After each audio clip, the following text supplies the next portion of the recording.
जय श्री राम दोस्तों, कैसे हैं आप सब लोग। आशा करती हूँ आप लोग बहुत अच्छे होंगे। आज की कहानी का शीर्षक बड़ा ही रोचक है। आपको ये कहानी कैसी लगी मुझे ज़रूर बताइएगा। कहानी को लाइक शेयर सब्सक्राइब करना बिल्कुल मत भूलिएगा। कहानी को जय श्री राम लिखना बिल्कुल मत भूलिएगा। तो चलिए शुरू करते हैं। कहानी का शीर्षक है मुक्ति का उपाय। पुराण भारतीय संस्कृति की अमूल्य निधि है। पुराणों में मानव जीवन को ऊंचा उठाने वाली अनेक सरल, सरस, सुंदर और विचित्र विचित्र कथाएं भरी पड़ी हैं। उन कथाओं का तात्पर्य राग द्वेष रहित होकर अपने कर्तव्य का पालन करने और भगवान को प्राप्त करने में ही है। पुराण की भूमि खंड में ऐसी ही एक कथा बड़ी ही प्रचलित है। अमरकंटक तीर्थ में सोम शर्मा नाम के एक ब्राह्मण रहते थे।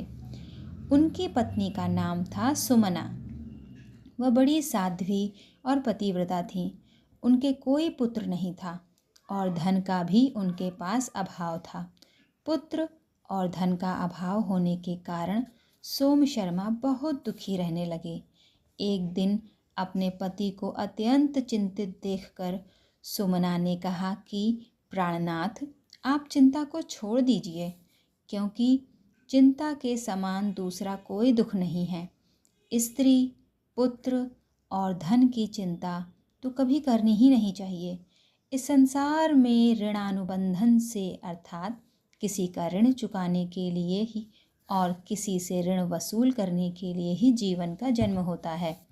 माता, पिता, स्त्री, पुत्र, भाई, मित्र, सेवक आदि सब लोग अपने अपने ऋणानुबंधन से ही इस पृथ्वी पर जन्म लेकर हमें प्राप्त होते हैं। केवल मनुष्य ही नहीं, पशु पक्षी भी ऋणानुबंधन से ही प्राप्त होते हैं। संसार में शत्रु, मित्र और उदासीन ऐसे 3 प्रकार के पुत्र होते हैं।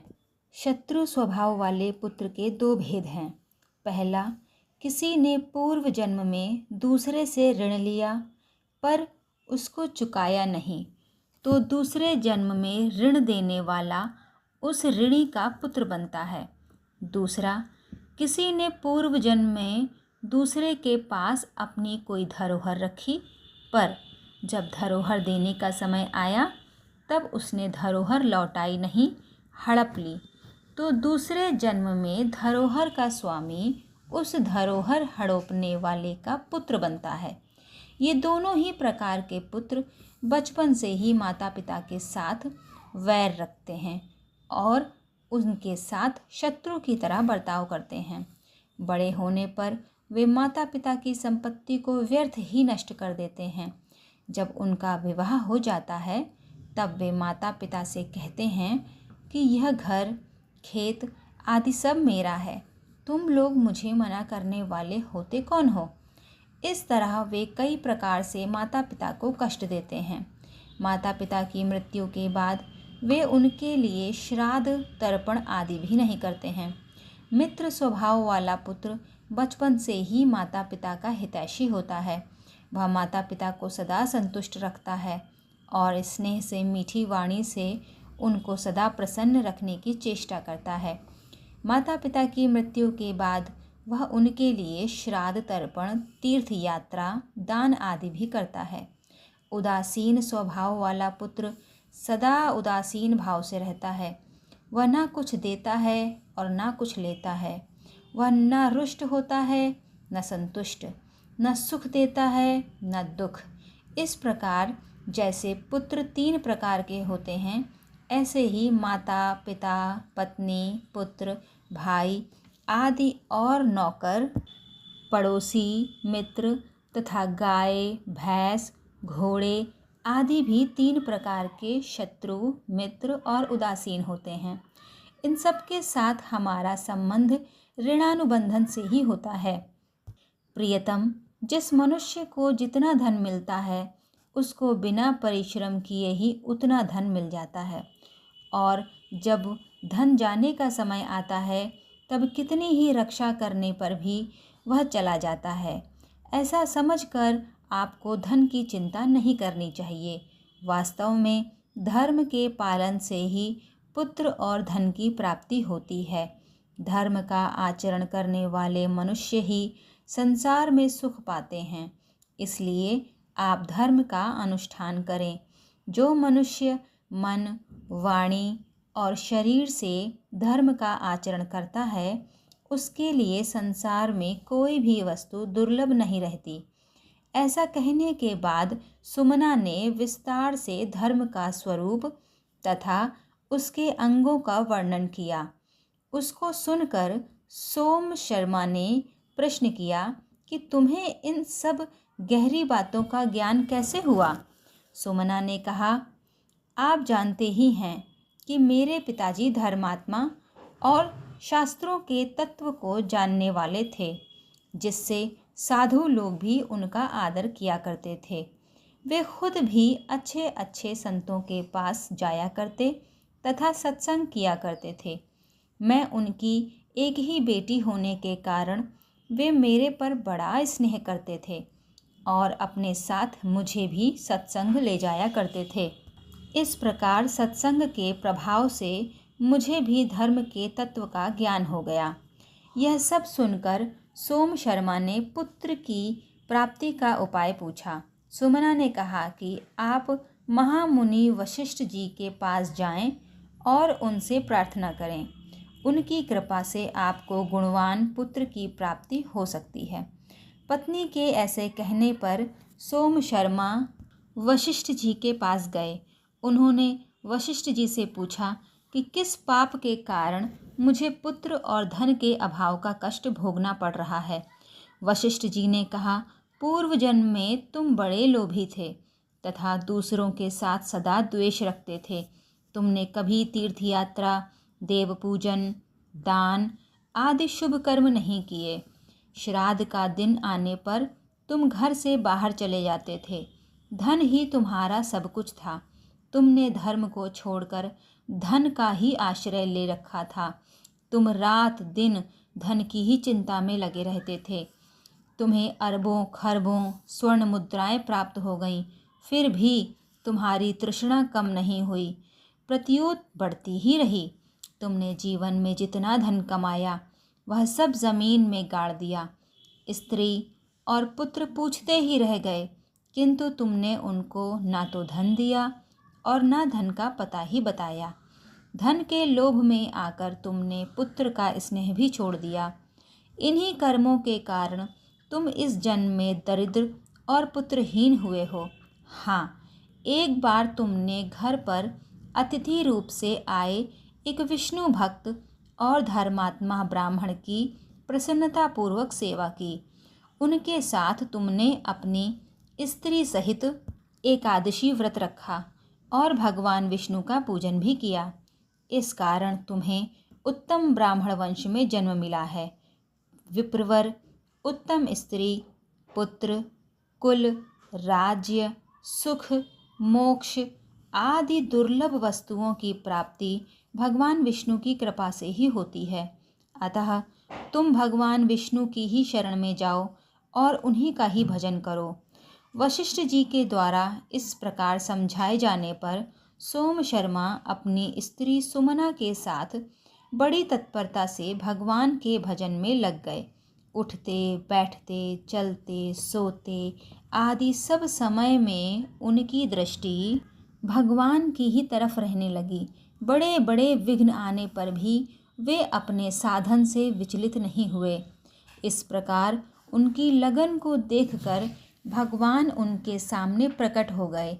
भगवान के वरदान से उनको मनुष्य लोक के उत्तम भोगों की और भगवद तथा धर्मात्मा पुत्र की प्राप्ति हो गई।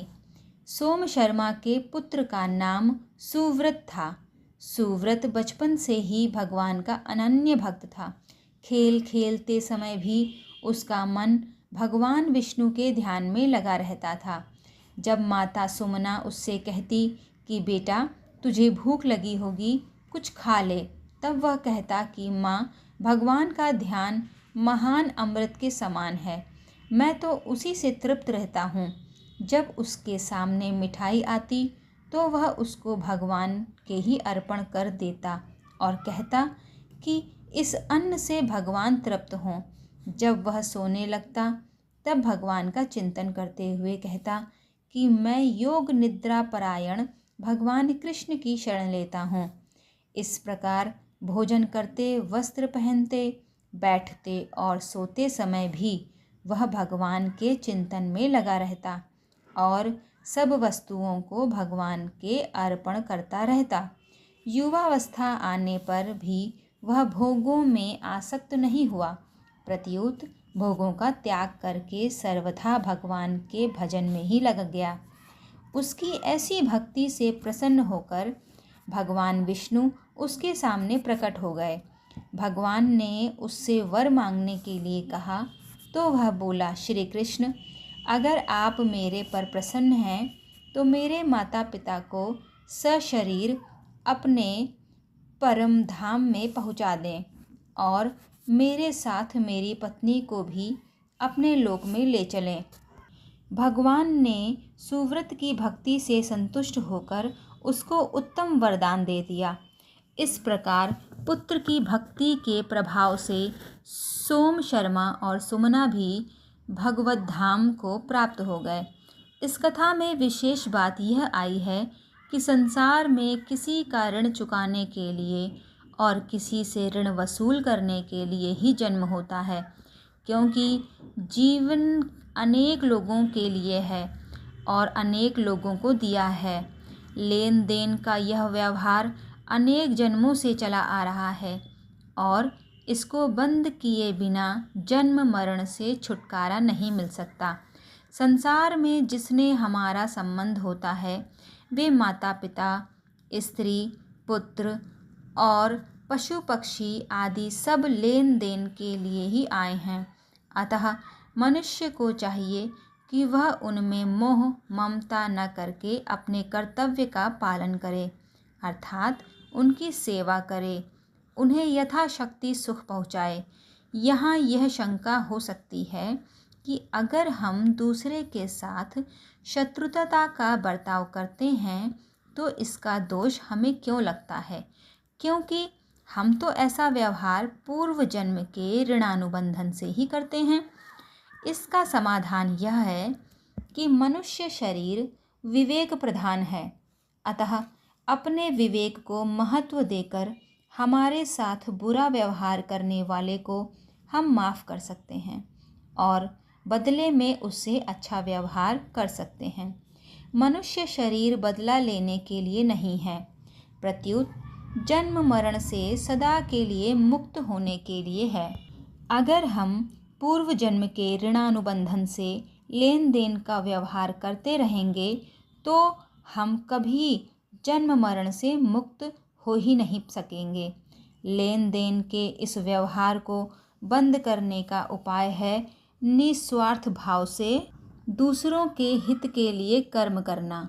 दूसरों के हित के लिए कर्म करने से पुराना ऋण समाप्त हो जाता है और बदले में कुछ न चाहने से नया ऋण उत्पन्न नहीं होता।